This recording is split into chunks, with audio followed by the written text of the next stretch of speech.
Hi dears, good morning. Welcome back to the channel Benidorm by Anna. It's me, Anna, with you here, and today we are in a new place. We are one of the other viewpoints here in Benidorm near La Cala, Tio Chimo, in the mountains, slightly near the beginning of the Levante beach, and from here we have these amazing views today.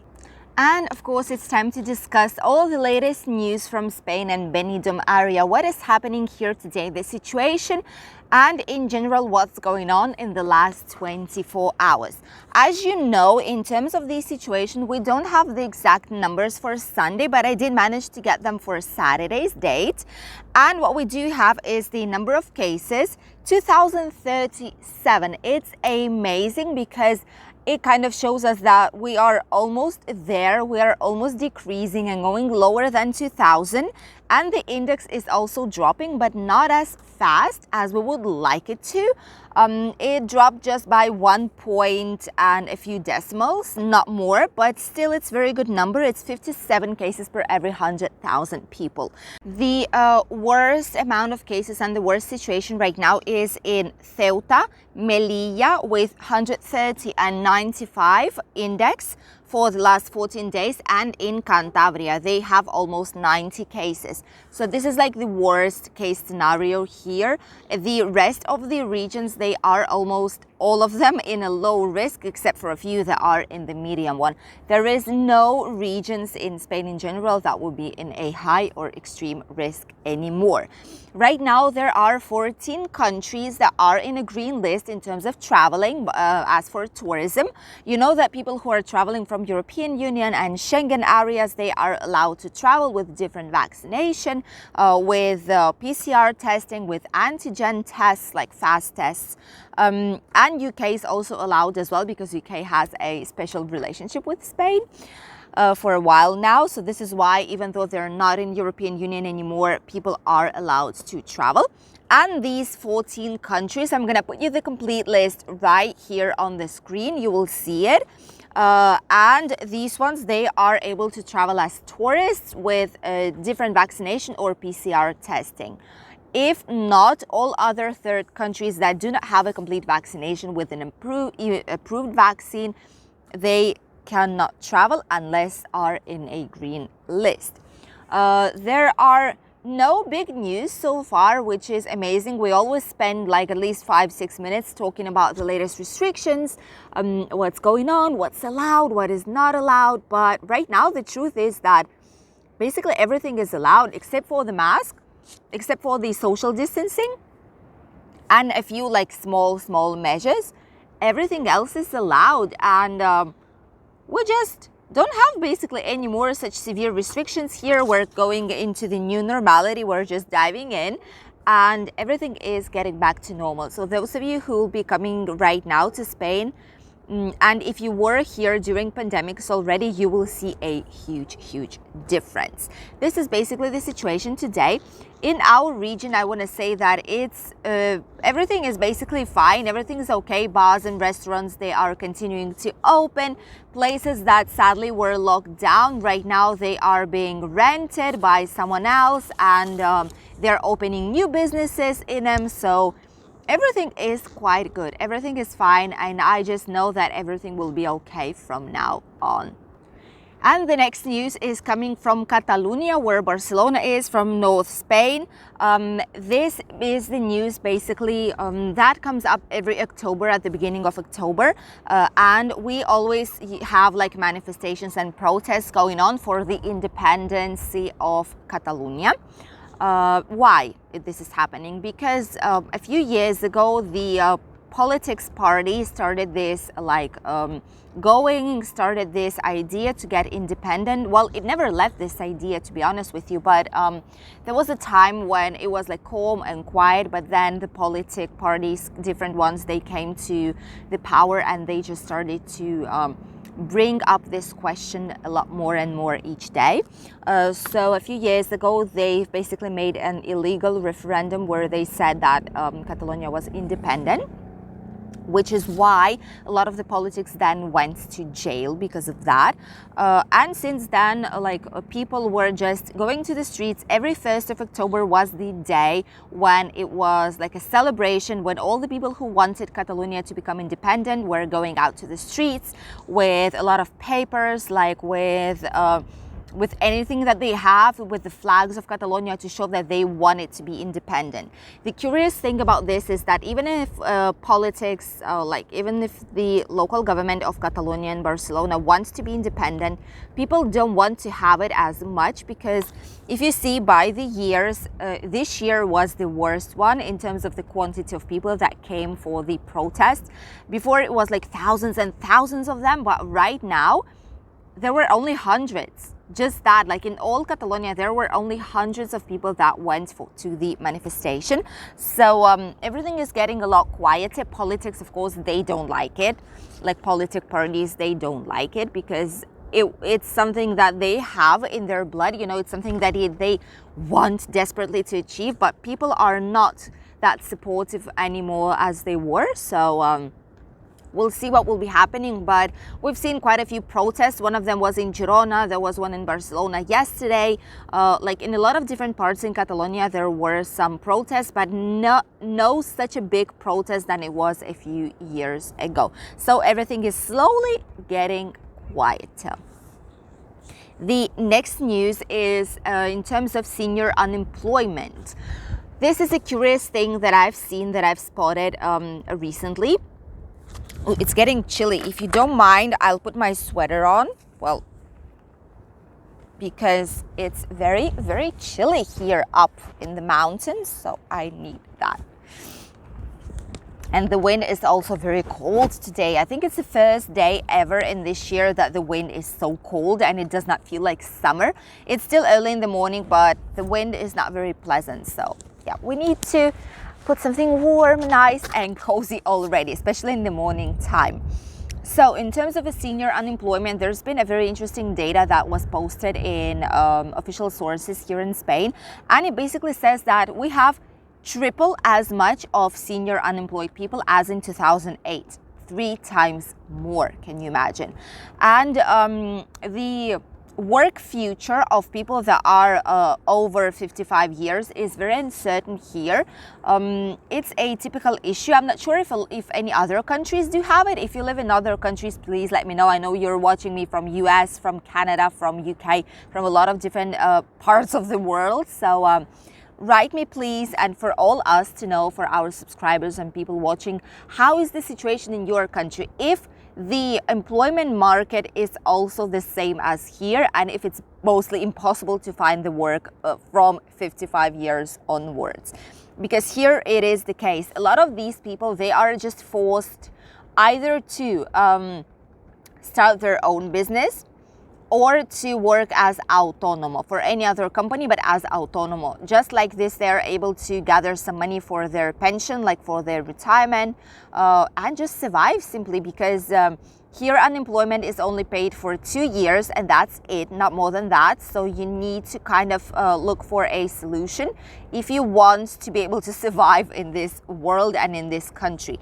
In Spain, by the way, there are more than 32% of people over 55 years. Like 32% have more than 55 years here in Spain. And out of all these, only 1/4 part is working right now at this very moment. And sometimes these people, they just like, my mom is included in that gap of age because she's 55 already. Like people as my mom, for example, sometimes they spend 2 years or more to find a job, and it's probably not going to be a like final contract, like, you know, permanent contract. It's going to be some temporary job. So it's very, very difficult for people to find. The more age you have, the older you become, the more difficult it is for you to find a job. Like when you're young, you just have one job, then you don't like it, you switch to another one, and you have like a lot of job offers going on, a lot of changes. But when you hit like more than 35, 40, it's just gets more and more difficult to find anything because people prefer younger, workers, those who ask for their opinion, okay? It's not my opinion. Like those who have more energy, who's supposed to be more not qualified, but they are more flexible in terms of working. They can work night shift, day shift. They don't care which timetable it is because they don't have any children, any responsibilities. So this is what's happening here in Spain, and it's a true reality. The government is trying to do something, and the work syndicates, they're trying to do something about it, but unless all Spain changes directly, there's not going to be much of a change, sadly, in this one, because it's been like this forever. It's been like this for a really, really long time in a row, and I personally, my opinion, I don't think that this will ever be changing. So it's a very sad situation, but this is how Spain sadly works right now. And the last news is that finally the government has decided to approve and negotiate the second part of the retirement law, the pensions law. This basically, it was that the first one was with some of the changes that people that are heading towards like 35, 36 years, those who wait slightly more for retirement than they have to by law, those will get like a kind of bonus payment to their pension, to their retirement payment. And those who will retire earlier than the marked like age by law, those will be penalized, you know. So this was the first part of this law, and now it comes the second one. The government has decided to talk to the syndicate and kind of approve that second part. But once it begun, a lot of retired people or pensionists, like the age pre-retirement as well, everyone who approved this protest, they went to the streets, and there was a lot of people there. And it's not the only one. I'm gonna tell you, on 16th of October, there's gonna be a huge manifestation in Madrid, huge protest going on with all the people who want to join them, because the government is making the changes, but these are not the adequate changes. Like, these are not the necessary changes for the people. And what they basically say is that it's ridiculous how low the payments for the retired people are. For example, the minimum salary right now here in Spain is fixed on the amount of 965 euros. And the minimum pension is around like 650 euros. So there's like 300 euros of a difference between what a working person is getting versus what the retired person, like a pensionist, is getting. So it's not fair as for them, and they want to achieve the same payments as the minimum salary to be able to survive here in Spain and to be able to live as a normal person, because here the life is not cheap. It's not the cheapest place to live, to be honest with you. So they need like this money. If they pay a rent, or if they pay like for a mortgage still or something, it's not enough money to survive, you know. And a lot of people are also like elderly people. They help their children as well, because they're unemployed, because they need to pay for mortgage, because anything, like, you know, there are different family issues always. So they're helping their family as well, and it's just not enough to be able to survive. So they ask for the same amount of money as the minimum wage, and they also are asking that if in case some of them wants to retire, like they've worked already 40 years, which is more than enough to gain like a good pension, but they are still not 65, not 66 years old. Like, you know, the official age is 65, but for when they will be retiring, it's going to be 66. So like, if they are still like 63, 62 years, then they would like to retire. They would like to get a pension and relax already, because they worked more than enough. 40 years is a lot of time.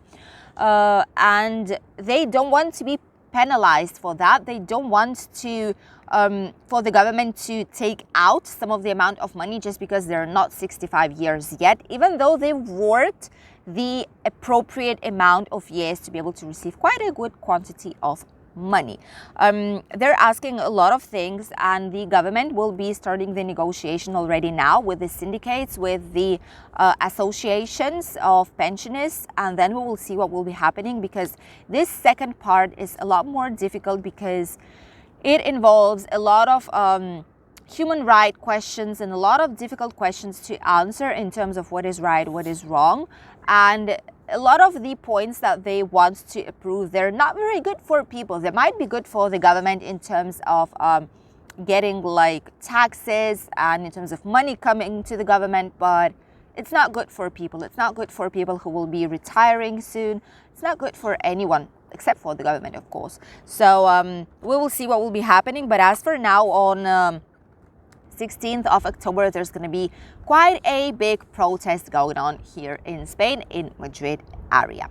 These were all the news for today. What about the weather? Well, as you've seen, I've already put my, they're called here Americana, or like a light sweater, a cardigan, you can call them how you want to, because it's quite chilly here on the top. I'm on the top of the mountains and the wind is very, very cold this morning. But apart from that, the weather is very nice. It's going to be a lot warmer during the day. The mornings and evenings will be chilly from now on, but the midday will still be warm and nice. You've seen it yesterday at 5 p.m. It was still quite warm outside, right there on the Poniente beach where we did our live stream yesterday. In general, in Spain, there will be some rain, as you can see on this map, on the north part of Spain. There might be some on Balearic Islands and in Catalonia. The rest will be sunny. I've seen that tomorrow it's going to be raining a lot more, but it will only touch, as usual, north part of Spain. Here, the weather will be very stable. But here, right now, since autumn has begun, here we will have every now and then quite strong wind. We are on Levante part, so here it's very normal. It's a usual thing that the wind is quite strong. The temperatures are lower than they were, quite a few degrees lower, I must say. On the north part, it's expected to have today between 12 and 24. As you can see, 12 degrees already in some points. Center between 14 and 21, no 30 degrees already. South part and Mediterranean are the only ones with like better, milder, warmer temperatures. South part will have 20 to 28 and Mediterranean between 22 and 28 degrees. In Alicante, we will have 26, approximately the same will be here in Benidorm. In Barcelona, 22, Granada, 24, Malaga, 28, Sevilla, 26, Madrid, 20, Murcia, 28, Balearic Islands, 23, Canarian, 26, 27, and Valencia, 25. Tomorrow and Wednesday, the temperatures will be growing and they will continue these slightly higher temperatures up until 30 degrees, 32 in some points, and here in our area as well up until the end of this week. So even though today it's quite chilly, but tomorrow and the upcoming days, it will be very nice and warm once again. I hope you enjoyed watching today's news. If you did, don't forget to click a like and subscribe to the channel, and I'll see you tomorrow in a new video. Tomorrow we'll be doing a special video here from Benidorm. We will be going to all different beach areas here, and I will show you the differences, what you have nearby, and everything that you should know. So I'll see you tomorrow, guys. Bye.